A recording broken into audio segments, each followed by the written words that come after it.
My name is Joshua Maehler. I was diagnosed with stage 4 desmoplastic small round cell tumor.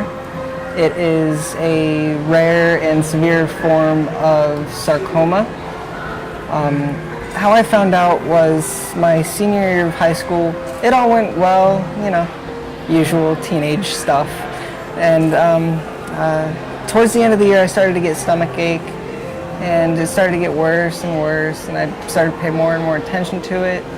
And at one point during finals week, of all weeks, it got so bad that I was on the couch curled up in a ball, and my dad walks out and he asked me what's wrong. I told him my stomach hurt, and he felt my stomach and said it was hard as a rock. So he said that we were immediately going to go to the emergency room. Once we got there, they thought at first that it was a bowel obstruction, and they were going to do some scans. After the scans, they saw it wasn't a bowel obstruction, that it was rather a fluid buildup in my abdomen. And at that point, they didn't know if it was cancerous or something else. For the most part, it was like being kicked in the gut when the doctor came in and said, with this type of fluid buildup, it's 9 times out of 10, it's cancer. And saw that there were tumors all over my peritoneal lining, which is the lining that encases all the organs in your abdomen. And after that, they took a sample of one of the tumors, and a few weeks after that, they came up with the official diagnosis of desmoplastic small round cell tumor. I walked out of the hospital room. I was so just...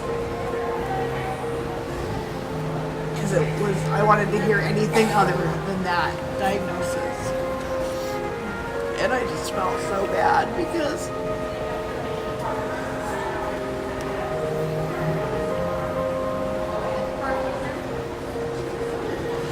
to be told it was stage 4,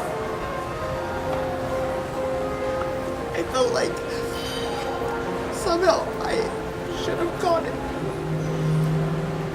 so much earlier. Since I was diagnosed, it's been rough. Sometimes I have good days like today where I feel perfectly fine. Other days when the chemo is particularly rough, I can't do anything. I just throw up all day. I tried to put on a tough face for him because, I'm supposed to be the oldest. I'm supposed to be, the strongest one. So it's really rough on the hard days. On the good days, it's easy to pretend that everything's okay. He's honestly the best big brother I could ever ask for. And knowing that he was sick, I was scared, but I was always hopeful because he has this humor and this smile and this optimistic personality that just makes you feel okay.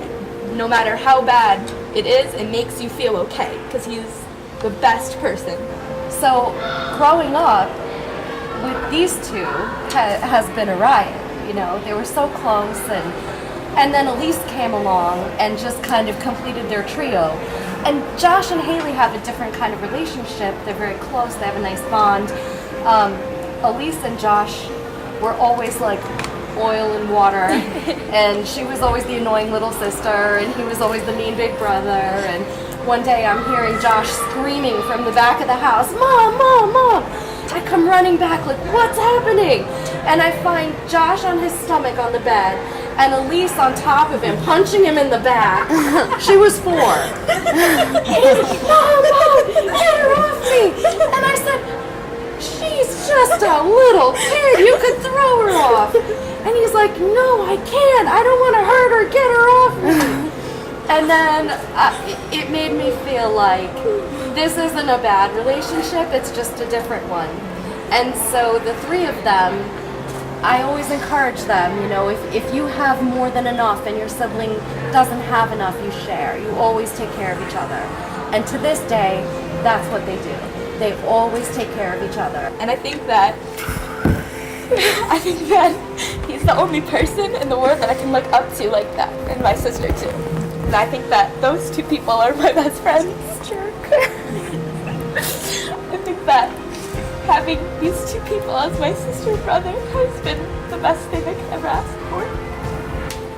I guess I really wanted to go on vacation. It's been too long since I could just sit back and relax and not have to worry about seeing the doctors or traveling 3 hours to go into the city and then 3 hours back home. It's nice to have a break. And for 10 days of our life, we don't have to make any decisions. We didn't have to do anything. It's like, do you want to go swimming? Okay. Do you want to go eat? Okay. Who cares? We can do what we want. Absolutely incredible. But I guess I'm looking forward to going to the Daytona 500 the most. I cannot wait. At first, I was hoping to meet Dale Earnhardt Jr. He's probably my second favorite all-time NASCAR driver, second only to his father, Dale Earnhardt Sr.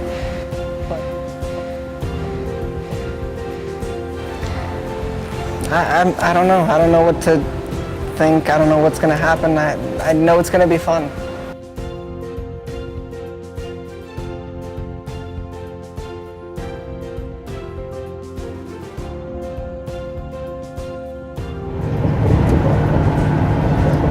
When I heard those NASCAR engines fire up, that was wonderful. Just the loud noise, almost deafening noise of those motors and all the power that they produce. Just awe-inspiring.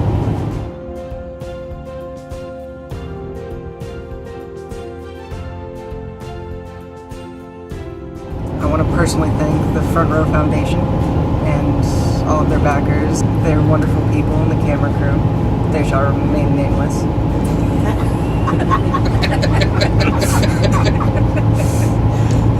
I want to thank my dad for coming with me on this wonderful experience. I'm glad that there's people out there that are still good and that the world isn't completely going to crap like some people seem to think it is.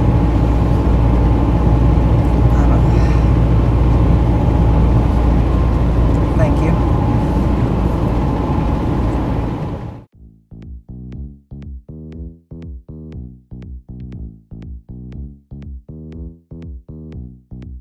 I'm gonna be a moment maker.